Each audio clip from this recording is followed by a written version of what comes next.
I'm Mason Hayes, 35, standing at the back of my brother's seal ceremony, the family failure they all whispered about. For 8 years they believed I'd dropped out of the Navy, a disgrace to our military legacy. Little did they know I was actually Colonel Hayes' naval intelligence. As General Blackwood scanned the crowd, our eyes locked, and my carefully constructed double life shattered in an instant. Before I continue, where are you watching from? Hit like and subscribe. You won't believe what happened when my father realized who I really was. Growing up as a Hayes meant one thing: Navy was in your blood. It wasn't just a career choice. It was a birthright, a destiny carved in stone, before I could even walk. My father, Richard Hayes, wasn't just any sailor. He was Captain Richard Hayes, decorated veteran of multiple conflicts, respected by admirals, and revered within our coastal Virginia community. His uniform, always perfectly pressed, hung in our home like a shrine to what every Hayes man should aspire to become.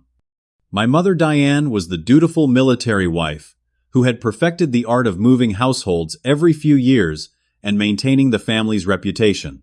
Though warmer than my father, she measured success through bars on shoulders and medals on chests. She'd smile at neighborhood gatherings as other military wives commented on how the Hayes legacy would continue for another generation. Then there was Ethan, my younger brother by 3 years. From the moment he could walk, he was Dad's perfect prototype, athletic, discipline-oriented, and singularly focused on following our father's footsteps. While I spent hours questioning the strategy behind historical naval battles, Ethan was doing extra push-ups and running additional miles. He didn't just want to be in the Navy, he wanted to be our father. Our extended family only reinforced this pressure. Grandfather Hayes had served in Vietnam. Great-grandfather in World War II. Uncles, cousins. The Hayes family reunion was essentially a naval gathering without the official paperwork. Family photos displayed men in uniform across generations, creating a visual timeline of our supposed destiny. From an early age, I showed a different kind of military aptitude. While Ethan excelled in physical training, I initiated with neighborhood kids. I was drawing up complex strategic games that neighborhood kids couldn't understand. At 12, I was reading intelligence reports from past conflicts that my father brought home, identifying patterns that sometimes surprised even him, though he'd never fully acknowledge it. Strategy is important, Mason, Dad would say during rare moments of approval, but a real naval officer needs to lead from the front. Books don't win wars, men do. Every summer from age 13, Dad sent us to a naval preparatory camp. Ethan thrived in the physical challenges, always returning with certificates of achievement and stories of leading his group. I excelled in the tactical exercises and intelligence simulations, but these accomplishments were viewed as supplementary rather than core achievements. Our Uncle James, Dad's younger brother, who had reached commander rank once, tried to advocate for my different approach during a Thanksgiving dinner. Richard, the Navy needs different kinds of minds. Mason's analytical abilities could... The foundation comes first, my father interrupted. You can't command men from behind a desk without understanding what it means to serve on the front lines. High school continued this pattern. Ethan became captain of the swimming team, led JROTC drills, and dated the kind of all-American girls that completed the perfect military family portrait. I joined debate, excelled in advanced mathematics, and developed a fascination with geopolitics and foreign languages. My achievements earned academic scholarships, but minimal recognition at our dinner table. When both of us were accepted to the Naval Academy, Ethan through his physical prowess and leadership, me through academic excellence, my father finally showed equal pride in both sons, albeit briefly. The Hayes brothers at Annapolis, he announced at his retirement ceremony, continuing what our family has always done, serving with honor. What none of them knew was that several instructors at the academy had already noticed my unusual aptitude for intelligence analysis during recruitment events. Before I even began my first semester, certain individuals within naval intelligence had flagged my file. The weight of generations pushed down on my shoulders as we drove to Annapolis for my freshman year. Looking at the determination in my father's eyes through the rearview mirror, I wondered if I could ever forge my own path while carrying the Hayes name. I had no idea that within 2 years, I would become both a family disappointment and something far beyond what any Hayes had ever achieved. My recruitment into naval intelligence happened quietly during the second semester of my sophomore year at the academy. I had distinguished myself in several crisis simulation exercises, creating unconventional solutions that caught the attention of Captain Eleanor Winters, a visiting instructor who I would later learn was actually evaluating candidates for a specialized intelligence program. After a series of increasingly complex special projects and discrete psychological evaluations, I was called to a meeting with individuals who didn't provide their full names or ranks. Their proposition was extraordinary: immediate entry into an accelerated intelligence training program that would utilize my analytical abilities in ways the traditional naval path never could. The catch: complete secrecy even, especially from my family. Your psychological profile indicates strong family ties and pressure, said the stern-faced woman who led the meeting. This will be your greatest challenge. For the work we need you to do, operational security means a complete separation between your work and personal life. The program required a cover story. After lengthy planning sessions, the decision was made I would appear to drop out of the academy, the ultimate disgrace for a Hayes. The narrative created was that I had failed to meet the rigorous standards and chosen to leave rather than face academic probation. It was the perfect cover. A shameful enough reason that my family wouldn't probe deeply yet vague enough to be maintainable. I still remember that Sunday dinner at home when I delivered my rehearsed speech about leaving the academy. The immediate silence around the table felt like a physical force. My mother's fork clattered against her plate. Ethan stared in disbelief. And my father, his face underwent a transformation I'll never forget, from confusion to comprehension, to the darkest disappointment I'd ever witnessed. "You're throwing away everything our family stands for," he finally said, his voice dangerously quiet. "Generations of service, of sacrifice, and you just quit." "It's not what I thought it would be," I replied, using the carefully constructed talking points I'd been given. "I need to find my own path." "Your own path." He stood suddenly, napkin falling to the floor. "The Hayes path has been good enough for every man in this family for 100 years. What makes you so special, Mason?" My mother tried to intervene, her voice trembling. "Richard, perhaps if Mason explained." "There's nothing to explain, Diane. Our son has decided that he's above the commitment the rest of us made." He turned back to me, eyes cold. "What exactly do you plan to do instead? What could possibly be more important than your duty?" The cover story included this detail: I would appear to take a mediocre civilian job in data analysis for a shipping company in Seattle, far from the family home in Virginia, providing minimal opportunities for visits and maximum distance from naval connections. Ethan's reaction was the most complex. Behind his visible disappointment, I caught something else, a flash of relief. With me gone, he would now be the sole heir to the Hayes legacy, no longer competing with his analytically minded older brother. "I never thought you'd be the one to break the chain," he said later that night, as I packed my belongings. There was accusation in his voice, but also confusion. We had never been close in the way brothers in movies were, but we had always shared the assumption of our parallel naval futures. The extended family's reaction was swift and merciless. News traveled through the Hayes network like a brushfire. Uncles who had once proudly introduced me at gatherings now barely acknowledged my name. Cousins who were actively serving made their disapproval known through silence. My father's former colleagues who had watched me grow up sent messages of concern that thinly veiled their judgment. Meanwhile, my actual career was taking off at a pace that would have made my father prouder than anything Ethan had accomplished. After intensive training at facilities that officially didn't exist, I was deployed to intelligence operations that reshaped American security policies. My analytical frameworks for identifying emerging threats were being implemented across agencies. By 28, I was leading operations that directly prevented multiple terrorist attacks, achievements I could share with no one outside my classified circle. Living a double life exacted a heavy toll. Each Christmas, or Thanksgiving I could attend, became an exercise in absorbing thinly veiled disappointment. My father would inevitably mention Ethan's latest achievement, followed by a pointed silence where my accomplishments should have been discussed. Ethan's being considered for the SEAL program, he announced during one holiday dinner 4 years after my dropout, following in the footsteps of real Hayes tradition. I had just returned from 3 weeks of sleepless coordination of an intelligence operation that had saved hundreds of lives, something that would remain in classified files for decades. "That's great," I said, forcing enthusiasm while ignoring the implicit comparison. "The shipping data has been interesting this quarter too." My mother would try to show interest in my fictitious civilian life, asking questions I had to answer with prepared falsehoods. Each lie built a wall between us that I didn't know how to bridge. Sometimes I caught her looking at me with a sadness that suggested she was mourning the son she thought I could have been.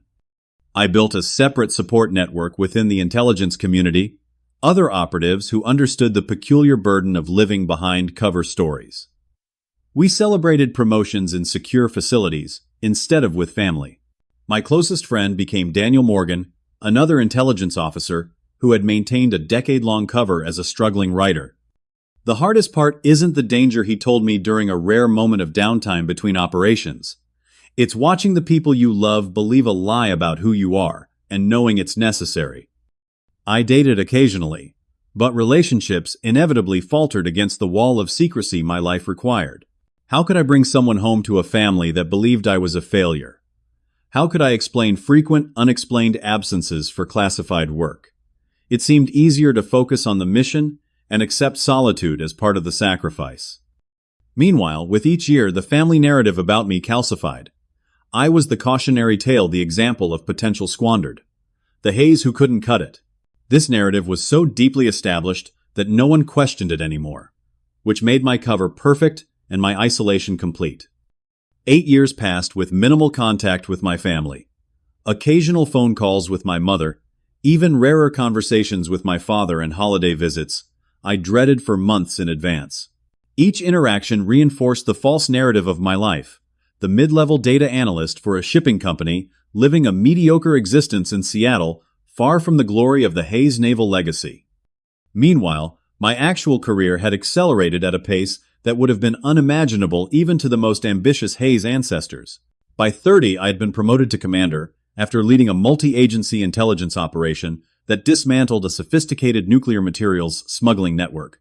By 33, I had reached the rank of colonel, an achievement that typically takes decades, not years. My rapid advancement came from a combination of analytical brilliance, operational innovation, and what my superiors called an unprecedented ability to predict adversarial decision patterns. What this meant in practice was countless sleepless nights studying intelligence feeds, creating new methodologies for information analysis, and occasionally deploying to locations I couldn't name to oversee critical operations. Personally, each promotion ceremony was attended by high-ranking intelligence officials and military brass who knew my real story, but never by family. Each commendation was filed in classified records rather than displayed on my wall. Each achievement existed in a parallel universe from the life my family believed I was living. Ethan's career, meanwhile, followed the traditional Hayes trajectory: visible, celebrated, and thoroughly conventional. He completed SEAL training with honors, deployed to officially acknowledged operations, and returned with medals that could be displayed at family gatherings. His achievements were chronicled in family emails, holiday newsletters, and proud Facebook posts by our mother. The contrast between our lives became painfully clear during the rare holidays I managed to attend. One Thanksgiving stands out particularly vividly. I had just returned from coordinating an intelligence operation in Southeast Asia, still adjusting to the time zone and processing the intensity of what I'd witnessed. "Mason," my father began after a pointed silence. During dinner, Ethan just received a commendation from Admiral Holbrook for his leadership during the Mediterranean deployment. The Admiral said he's on track to make Lieutenant Commander ahead of schedule. "That's fantastic, Ethan," I said, genuinely happy for my brother, despite the implied comparison. "And how are things with the shipping data?" My father couldn't even fully commit to asking about my cover career, the disdain evident in his tone. "Fine, busy quarter." I kept my responses vague as trained. The less detail in a cover story, the fewer opportunities for inconsistencies. "I'm sure," he replied with a dismissive nod before turning back to my brother. "Tell Mason about the extraction operation, Ethan, the one the secretary mentioned." These gatherings became exercises in restraint, sitting silently while Ethan described operations that I often had better intelligence about than he did nodding, as if impressed by developments I had helped shape from behind the scenes. Accepting my father's barely concealed disappointment when he couldn't help comparing his two sons. My mother tried in her way to bridge the growing divide. She would send care packages to my Seattle address, which was actually just a forwarding service call on birthdays, and make small talk that carefully avoided the elephant in the room, that I had failed to meet the family standard. "I just want you to be happy, Mason," she would say the unspoken, "even if you disappointed us hanging in the air between us." There were several close calls over the years where my cover nearly collapsed. Once at a cousin's wedding, I encountered Captain Hernandez, who had been briefed on one of my intelligence assessments, without knowing the analyst's identity. As he described the brilliant analysis that saved his team, he had no idea he was speaking to the author. "Whoever wrote that threat assessment deserves a medal," he said. "Most comprehensive work I've seen in 20 years of service." "Sounds impressive," I replied, taking a sip of champagne to hide my expression. My father, overhearing, gave a small snort. "Mason wouldn't know. He's in shipping, containers manifests, that sort of thing." The look of immediate disinterest in Captain Hernandez's eyes was both a relief for my cover and a twisting knife of familial shame. Another incident occurred when a heavily redacted intelligence report I had authored was mentioned in a news program my family was watching during a holiday visit. The news anchor attributed the analysis to senior intelligence officials while discussing how the findings had reshaped military deployments in 3 regions. "Now that's important work," my father commented, unaware he was speaking about his supposedly underachieving son. Not just pushing papers, actually protecting the country. I nearly choked on my coffee but managed to maintain my neutral expression, a skill honed through years of high-stakes intelligence work. The most difficult aspect of this period was watching Ethan succeed along the path that had been prescribed for both of us, knowing that I couldn't share my own successes. In some ways, Ethan was living my shadow life, the one I had been expected to live, while I was living a life no Hayes had ever imagined. The irony was sometimes overwhelming. As Ethan rose through the ranks, he occasionally reached out. Phone calls, emails, once a surprise visit to Seattle, where I had to scramble to maintain appearances at my fictitious apartment. These interactions were strain-filled with his uncomfortable attempts to be supportive of my civilian life, while barely concealing his pride in carrying on the family tradition alone. "You know, Mason," he said, during one such call, "Dad's tough, but he still asks about you, in his own way." "I'm sure," I replied, unable to fully keep the bitterness from my voice. "It's not easy being the only Hayes in uniform now," he added, revealing perhaps more than he intended about the burden of being the sole repository of family expectations. Through it all, I maintained my cover, performed my duty, and accepted the personal cost as necessary for national security. But with each passing year, the distance between my two lives grew, and the prospect of reconciliation seemed increasingly impossible. How could I ever bridge the gap between the failure they believed me to be and the reality I couldn't reveal? The invitation arrived via email, formal, impersonal, the kind of mass communication sent to distant relations and obligatory guests. Ethan was receiving his official SEAL Trident in a special ceremony at Naval Amphibious Base Coronado. Family members were welcome to attend. I stared at the screen, conflicted. After 8 years of minimal contact and maximum misunderstanding, did I really want to subject myself to another event where I would be the family disappointment? Yet something pulled at me. Perhaps a lingering hope for connection, or simple brotherly loyalty, despite our strained relationship. Before making any decision, I consulted with my commanding officer, Rear Admiral Simmons, a stern woman who had overseen my intelligence career from the beginning. "It's your brother's SEAL ceremony," I explained during our secure meeting. "I'd like to attend, but given my cover." She studied me with the penetrating gaze that had intimidated countless intelligence officers. "Your brother is Lieutenant Ethan Hayes. Correct, completing SEAL qualification." "Yes, ma'am." She tapped her tablet, reviewing information I couldn't see. "This is a high-profile ceremony. Several senior officers will be present, including..." She paused, her expression shifting subtly. "General Marcus Blackwood will be presiding." My stomach dropped. General Blackwood had been the commanding officer for Operation Kingfisher, a classified counterterrorism operation I had designed and helped execute 2 years prior. He knew exactly who I was and what I did. That complicates things, I said carefully. Indeed. She considered for a moment.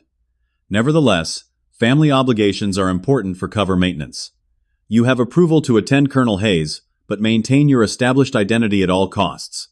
I'll ensure General Blackwood is briefed about your situation before the ceremony.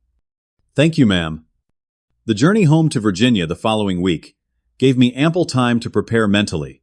I rehearsed my cover details, prepared bland anecdotes about my fictitious shipping company job, and steeled myself for the inevitable condescension from my father and extended family. The family home looked exactly as it always had. A colonial-style house with naval memorabilia displayed prominently family photos featuring uniforms through generations, and my father's service awards occupying the central position in the living room.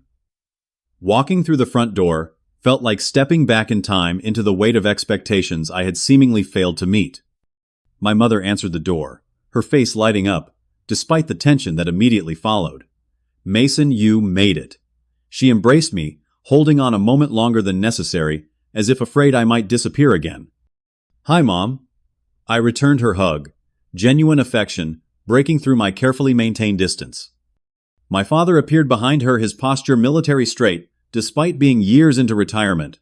He didn't step forward for an embrace, instead offering a stiff nod. "Mason, glad you could take time away from." He paused, the familiar dismissive tone emerging. "Your work."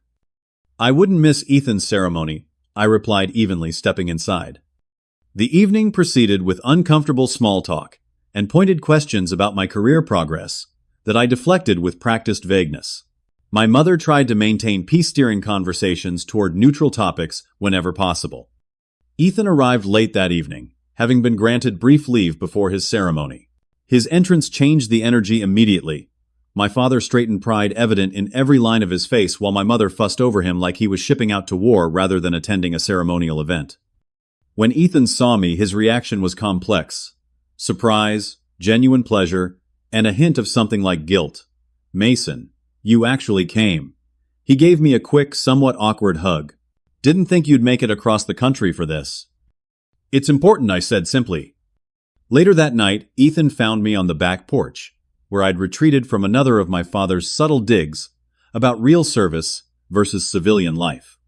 "Thanks for coming," he said, leaning against the railing beside me. "It means a lot." "Of course. Congratulations, by the way. SEAL qualification isn't easy." "No, it's not." He hesitated, looking out into the darkness. "Sometimes I wonder if you could have done it too if you'd stayed." The irony of his statement was almost painful. If he only knew about the specialized training I'd completed, the operations I'd led that made SEAL training look like a warm-up exercise. Maybe I said non-committally. But that's not the path I chose. "Yeah." Another pause. "Dad's tough on you, but he was proud when you got into Annapolis, you know. I think he still doesn't understand why you left." "Some decisions are complicated," I replied, the understatement of the decade. "The thing is," Ethan continued, surprising me with his candor, "I've always felt like I was chasing your shadow. You were always the smart one. Even when I made it into the SEAL program, part of me wondered if you could have done it better if you'd tried." His admission stunned me. All these years I'd assumed Ethan had basked in being the golden child, never realizing he carried his own burden of comparison. "You've done it on your own merit, Ethan," I said, meaning it. "No one's shadow involved." The next morning brought nervous energy to the house as everyone prepared for the ceremony. My father wore his formal captain's uniform, decorated with medals and ribbons from decades of service. My mother chose a conservative blue dress appropriate for a naval function. I wore a simple dark suit, civilian attire that would help me blend into the background exactly where I needed to be. As we drove to the base, my father briefed us as if we were heading into an operation rather than a ceremony. "General Marcus Blackwood will be presiding. He's a 4-star general with Joint Special Operations Command. Worked with the SEAL teams extensively during his career. Having him present is a significant honor." I kept my expression neutral, despite the jolt of anxiety. General Blackwood wasn't just any general. He was the senior officer who had personally commended my work on Operation Kingfisher the mission that had earned me an accelerated promotion to colonel.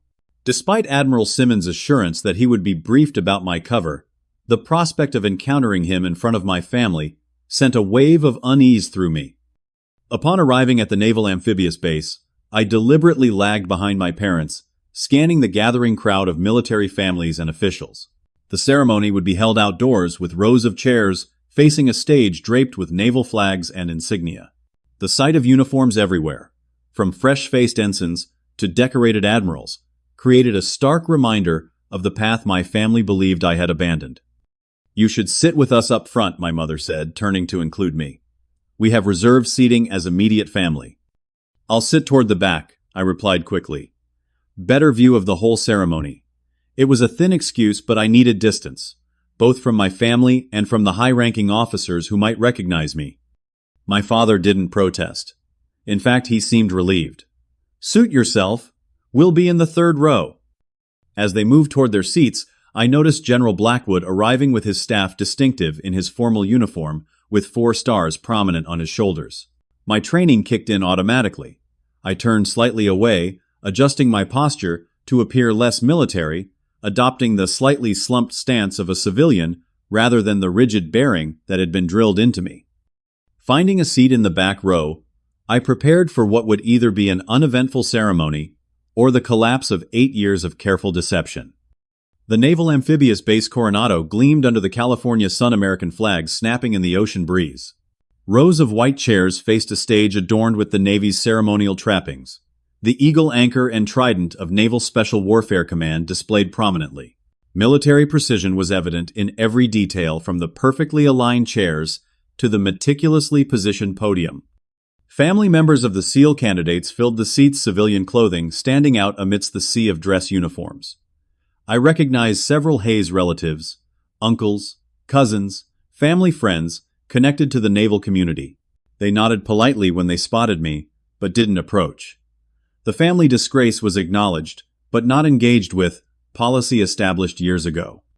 From my strategic position in the back row, I observed my parents taking their seats in the family section. My father sat rigidly exchanging formal greetings with other military families, while my mother smiled nervously beside him. They were in their element here, the proud parents of a soon-to-be Navy SEAL representatives of the Hayes legacy. As I settled into my chair, I heard my father's voice carrying clearly from several rows ahead, speaking to another naval officer. "Our son Ethan is receiving his trident today, following the family tradition just as we expected." The implication was clear, unlike his other son who had failed to meet those expectations. The ceremony began with military punctuality. A naval band played as the commanding officers took their positions on stage, followed by the SEAL instructors and finally the candidates themselves. Ethan stood tall among them, his posture, perfect expression, serious, yet proud. Despite our complicated relationship, I felt a genuine surge of pride seeing him there. Admiral Richardson, the commanding officer of Naval Special Warfare Command, opened with remarks about the rigorous selection process and the elite status of those who earned the SEAL Trident. Then General Marcus Blackwood stepped to the podium, his 4-star insignia catching the sunlight. My pulse quickened. "The men standing before you today," General Blackwood began, his voice carrying effortlessly across the gathering, "represent the finest traditions of naval service and the extraordinary standards of naval special warfare." I kept my gaze steady, but unfocused, a technique I'd learned for maintaining a low profile in high-risk situations. The general continued his speech, highlighting the importance of the special operations community in modern warfare and the exceptional individuals selected to join its ranks. The ceremony proceeded to the presentation of the SEAL Tridents. Each candidate was called forward individually, their name and accomplishments announced before receiving the coveted insignia that marked them as members of this elite community. "Lieutenant Ethan Hayes," the announcement came, and my brother stepped forward with measured steps. As General Blackwood pinned the trident to Ethan's uniform, he spoke words meant only for the ceremony, but which carried unintended significance for me. "Lieutenant Hayes, you uphold the finest traditions of your family's naval service." My father's back straightened further with pride. My mother dabbed at her eyes with a tissue. Then came the moment I had both feared and somehow known was inevitable. As General Blackwood continued the ceremony, his gaze swept across the audience, a standard practice for engaging a crowd during a speech. But when his eyes reached the back row, they stopped. On me. I saw the moment of recognition cross his face. Subtle but unmistakable to someone trained to read micro-expressions. A slight widening of the eyes, a momentary pause in his speech pattern. Years of intelligence training screamed at me to break eye contact, to become invisible to protect my cover. But it was too late. General Blackwood recovered smoothly, completing his current sentence about duty and honor. Then departing from the written program, he added, "We are honored today by the presence of many distinguished guests and family members who support these warriors." A standard edition, nothing alarming yet. But then, I notice we have among us Colonel Hayes as well. The title, my actual rank, hit the audience like a physical force. A confused murmur rippled through the crowd. My father's head snapped up, thinking for a moment the general had misspoken about Ethan's rank. But Blackwood was looking directly at me at the back of the gathering.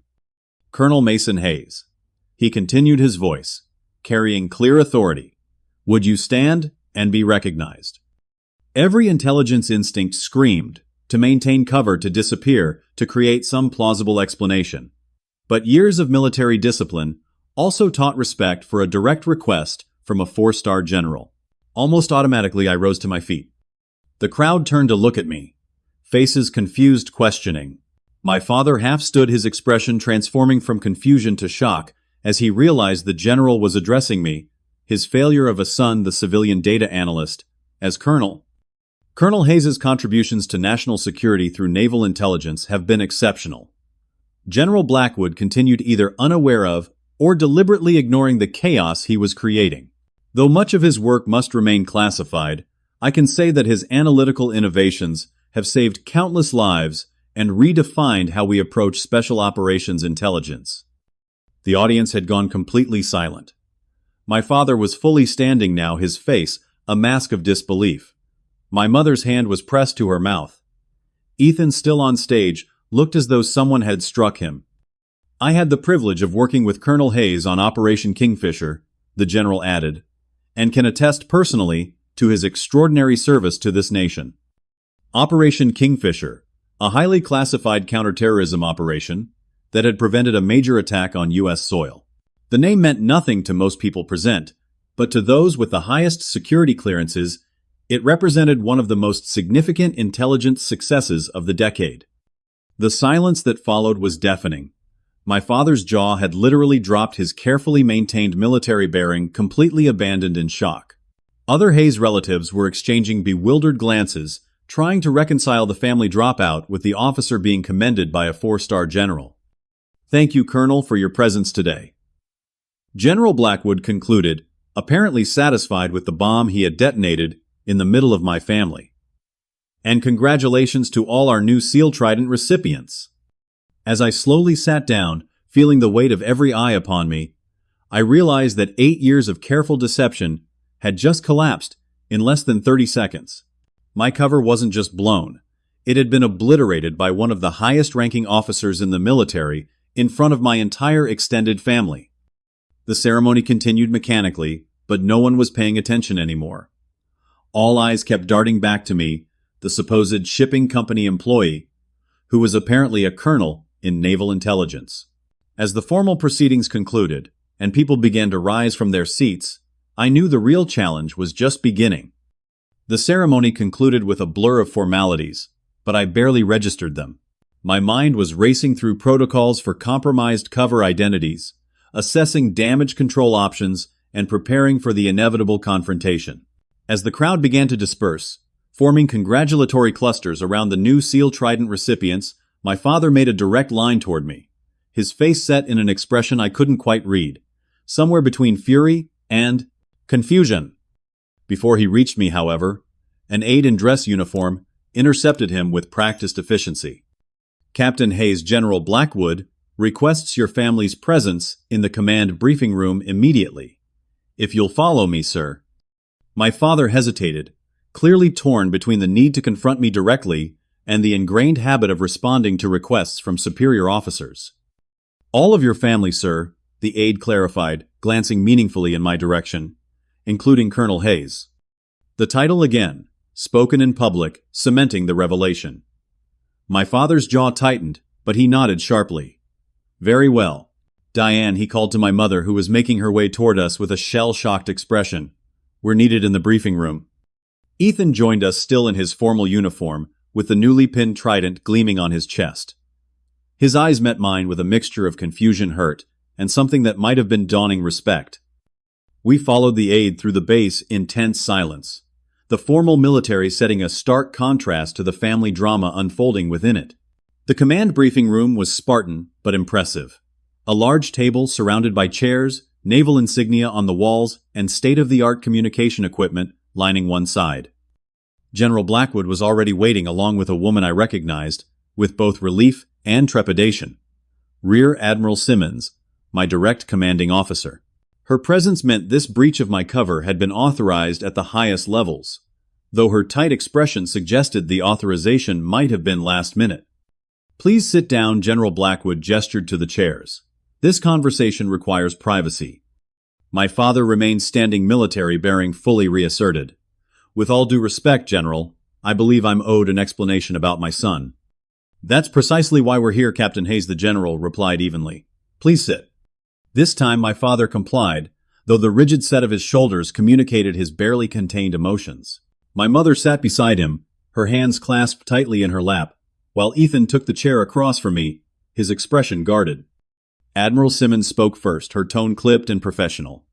What I'm about to share is classified at the highest levels. You are being briefed only because General Blackwood has determined that Colonel Hayes's cover identity has been compromised and that a limited disclosure to immediate family is now necessary for operational security. Colonel Hayes. My father repeated the title, sounding foreign on his tongue when applied to me. My son is a colonel. Your son, General Blackwood interjected, is one of the most valuable intelligence assets in the United States military. His recruitment and accelerated advancement were approved at the highest levels of naval command. But he dropped out of the academy, my father protested, clinging to the narrative he'd believed for 8 years. That was his cover story, Captain Admiral Simmons explained. Mason was recruited during his second year at Annapolis for a specialized intelligence program. His analytical abilities were exceptional, frankly unprecedented. The dropout narrative was created to provide operational security for his actual role. My mother turned to me, tears forming in her eyes. All this time, you've been serving. Everything you told us about Seattle, about the shipping company, was necessary deception. Mrs. Hayes, Admiral Simmons answered for me. Your son couldn't tell you the truth without compromising national security operations. My father's confusion was gradually giving way to a different emotion. Anger, but directed in a new direction. Are you telling me that Naval Command deliberately created a false narrative that made my son appear to be a failure? That you allowed his family to believe he had washed out? The security of the operations Colonel Hayes was involved in required absolute compartmentalization, General Blackwood stated firmly. The nature of deep cover intelligence work sometimes requires personal sacrifices that go beyond what we ask of conventional forces. 8 years, my father said, his voice hollow. For 8 years, we thought. He couldn't finish the sentence, the full weight of his misjudgment finally hitting him. I spoke for the first time since entering the room. It was my choice, Dad. I knew what accepting the position would mean for my relationship with the family. But why, my mother asked, her voice breaking. Why would they make you cut us off like that? Admiral Simmons answered with uncharacteristic gentleness. Mrs. Hayes, the work your son does involves identifying and neutralizing threats before they materialize. The patterns he can see, the connections he can make, they're extraordinary. But that ability makes him a high-value target for our adversaries. Any connection to his real work had to be completely obscured. Colonel Hayes designed the analytical framework that identified the Karachi network. General Blackwood added, looking directly at my father. He personally coordinated the intelligence operation that prevented the Singapore incident. His work has saved thousands of lives, Captain, military, and civilian. My father's expression shifted as he processed this information. The Singapore incident had been a narrowly averted terrorist attack that would have killed hundreds of American sailors. It had been discussed extensively in naval circles, though the intelligence that prevented it had remained classified. That was you, Ethan asked, breaking his silence. His voice contained a note of awe that I'd never heard from him before. I nodded, slightly uncomfortable with the direct acknowledgement of operations that had been part of my classified life for so long. "I don't understand," my father said, his voice uncharacteristically vulnerable. "Why reveal this now? Why compromise his cover at the ceremony?" General Blackwood and Admiral Simmons exchanged a glance that contained volumes of unspoken communication. "Circumstances have changed," Admiral Simmons finally said.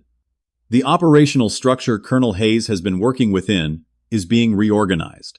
His role is evolving to include more direct liaison with conventional forces and special operations teams. Maintaining the complete separation between his professional and personal identities was becoming unsustainable and potentially counterproductive." What she wasn't saying, what I understood from prior briefings, was that my success had led to expansion of my methodologies across agencies. I was being moved from field operations to a more strategic oversight role that would require more visibility. "So all this time," my father said slowly, "while we thought you had failed, you were actually serving in a different capacity than you expected." I finished for him, just not one I could discuss. My mother wiped tears from her eyes. "All those holidays, those family gatherings where you sat there and let everyone think. Let us think." "It was part of the job, Mom," I said gently. Ethan was looking at me with new eyes, reassessing 8 years of assumptions in real time. "Jesus Mason. All this time I thought I was carrying on the family legacy alone, and you were actually outranking me by miles." A hint of a smile touched Admiral Simmons' typically stern face. "Lieutenant Hayes, your brother, reached the rank of colonel at an age that broke historical records. His service record, though classified, contains commendations from 3 secretaries of defense and the director of national intelligence." My father's face had drained of color. "I said things to you about real service, about commitment." His voice trailed off the memory of his countless dismissive comments, clearly replaying in his mind. "You didn't know, Dad," I said, feeling a strange mix of vindication and compassion for the man who had judged me so harshly for so long. "You couldn't have known." "I should have trusted you," he replied, meeting my eyes directly for what felt like the first time in years. "I should have known a Hayes wouldn't just quit without a damn good reason." The room fell silent as the full weight of the revelation settled over my family. 8 years of misunderstanding, judgment, and estrangement, all based on a necessary deception that had protected vital national security interests while exacting a heavy personal toll. General Blackwood stood signaling the end of the official briefing. "Captain Hayes, Mrs. Hayes, Lieutenant. I'll leave you to process this information privately. Colonel," he turned to me, "report to Admiral Simmons tomorrow at 0800 for debriefing on your modified operational parameters." As they left the room, closing the door behind them, my family and I faced each other across the briefing table, no longer separated by a lie, but by years of hurt built upon that necessary deception. The road to reconciliation would be long, but for the first time in 8 years it was at least visible. 6 months after the revelation at Ethan's seal ceremony, I stood on the deck of my father's boat, watching the Virginia coastline slip past as we headed out for a day of fishing. It was a crisp autumn morning, the kind that had defined countless Hayes family outings during my childhood. But this was the first time in nearly a decade that I had joined one. "Weather report says the base should be biting near the eastern shoals," my father commented, adjusting our course slightly. His tone was casual, conversational, a far cry from the strained interactions that had characterized our relationship for so long. The path to this moment had been neither quick nor easy. The initial shock of learning my true career had given way to a complex mix of emotions for my family: pride in my accomplishments, anger at the deception, even understanding its necessity, and profound regret for years of misplaced candor. Judgment. My father had struggled the most with reconciling his treatment of me with the reality of my service. For a man whose identity was built around naval tradition and family honor, discovering that he had misjudged his own son so thoroughly had shaken him to his core. Our first real conversation after the ceremony had happened at the family home late at night, after my mother and Ethan had gone to bed. I found him in his study, naval memorabilia surrounding him, staring at an old photograph of me in my Annapolis uniform. "I said things to you," he began, Without preamble, things no father should say to his son, especially not to a son who was serving his country with such distinction. "You believed what you were meant to believe, Dad," I replied, taking the seat across from him. "That was the point of the cover." "That's not good enough," he said, shaking his head. "I should have seen something, should have known. Instead, I let my pride and my narrow vision of service blind me. The best covers work because they align with people's expectations and biases," I explained, falling back on my training. "The story was crafted specifically to be believable to you, to our family." "That's what keeps eating at me, Mason," he admitted vulnerability, showing through his usually stoic exterior. "They chose that cover because they knew I would believe my son had failed, rather than considering there might be another explanation. What does that say about me as a father?" That conversation had been the first of many painful, honest discussions that gradually rebuilt the foundation of our relationship. My father worked to understand the nature of my service, while I came to better appreciate how my apparent rejection of family tradition had affected him. My mother's process of reconciliation had taken a different path. Her initial relief that I hadn't actually failed or rejected our family's values quickly gave way to hurt that I had maintained such a significant deception, even understanding the reasons. "8 years of worrying about you, Mason," she said during a quiet moment in the kitchen, weeks after the revelation. "8 years of wondering where I went wrong, why you seemed so distant, why you couldn't share your life with us. I'm sorry for the pain it caused," I told her sincerely. "There were so many times I wanted to tell you the truth." "I understand why you couldn't," she said, wiping away tears. "I just wish. I wish I could have those years back. I wish I could have been proud of you openly, instead of defending you to relatives while secretly wondering myself." Her healing came through integration. She began asking questions about my life, the parts I could now share, and working to weave together the son she had known with the man I had become. She collected newspaper clippings that might relate to operations I had been involved with, creating a belated scrapbook of my career achievements, even if the connections were sometimes tenuous or speculative. Ethan's adjustment was perhaps the most surprising. After the initial shock wore off, he approached our new reality with unexpected humor.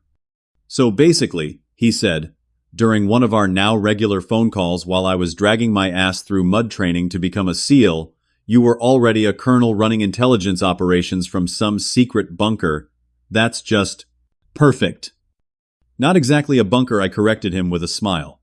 "And the physical training for my program was nothing to scoff at either." "Yeah, but I bet you didn't have to carry logs over your head for hours in freezing water." "No," I admitted. "Different skill sets, different training." Our relationship transformed from distant competitive brothers to something closer to what I imagined brothers should be. We began sharing stories. His from deployments, mine carefully edited to protect classified details, but honest in the emotions and experiences. The artificial division that had separated us for so long dissolved as we recognized our complementary roles in service. "You know what's funny," Ethan said during a rare weekend, when we both had leave at the same time. "All those years I was trying to live up to Dad's expectations, thinking you had rejected them. And you were exceeding them in ways none of us could imagine." My operational parameters had indeed changed, as Admiral Simmons had indicated. My new role involved greater interaction with conventional forces and special operations teams, including occasionally briefing SEAL units on intelligence relevant to their missions. My cover identity was adjusted to acknowledge my naval service while keeping the specifics of my work classified, a compromise that allowed for more normal family relationships without compromising security.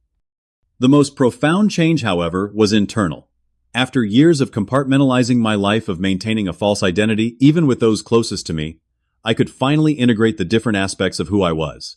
The psychological toll of living a double life had been heavier than I'd admitted even to myself.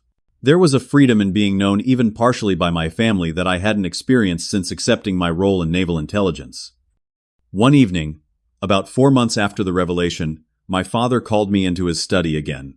Without a word, he opened a display case containing his naval memorabilia and carefully placed something new inside. A commendation letter signed by the Secretary of Defense acknowledging exceptional service to national security, without specifics. It was one of the few official acknowledgments of my work that had been declassified for family notification. "This belongs with the Hayes family service records," he said simply. The gesture meant more than any words could have: acceptance, pride, and a recognition that my path, though different from what he had envisioned, was equally valuable to the tradition he held so dear. Now 6 months later, on his boat with fishing rods and no pressing operational concerns, I could feel the final pieces of our family healing falling into place. We weren't perfect. Occasionally, old patterns of communication would emerge, or an offhand comment would touch a still sensitive nerve, but we were finding our way back to each other with new understanding. "You know," my father said, breaking the comfortable silence as he cast his line into the bay, "I've been thinking about what service really means." "Oh," I prompted, recognizing his philosophical tone. All these years I had such a narrow view. "Uniform, direct action, visible achievements," he continued, eyes on the water. "But what you've done, working in the shadows without recognition, carrying that burden alone, that's a kind of service that might be harder in some ways than anything I ever did in my career." Coming from Richard Hayes, career naval officer and defender of tradition, this acknowledgement was momentous. "Different challenges," I said diplomatically. "Not better or worse." "Maybe," he conceded. "But I've learned something important from all this, Mason. Don't judge what you don't understand. I spent 8 years judging you based on a story that wasn't even true, missing who you really were because I couldn't see past my own expectations." The wisdom in his words resonated deeply. My own journey had taught me similar lessons. About judgment, about assumptions, about the many forms courage can take. Sometimes standing silently under the weight of misunderstanding, continuing to serve despite the personal cost, requires its own kind of strength. As we fished in companionable silence, I reflected on the strange path that had led us here. The deception had been necessary for national security, but the healing that followed its revelation had been necessary for something equally important: the security of family bonds, of understanding, of being known for who you truly are. The life I had chosen would always include secrets, always require certain barriers between my work and my personal relationships. But no longer did it require the complete separation that had isolated me for so long. Finding the balance between duty to country and connection to family would be an ongoing process, but for the first time in 8 years it felt possible. "Got one," my father called, as his rod bent with the weight of a fish. As I moved to help him reel it in, I caught his eye and saw something I had missed for too long: simple pride, without conditions or expectations in the son I actually was, rather than the son he had imagined I should be. Have you ever been misjudged by those closest to you? I know how painful that can be. If my story resonated with you, please hit like and subscribe to hear more real-life experiences. Share in the comments a time when you were misunderstood or when appearances proved deceiving in your life. Every comment helps this channel grow, and I read them all. Thank you for listening, and remember, sometimes the greatest strength is in continuing to serve quietly, even when others don't see your true value.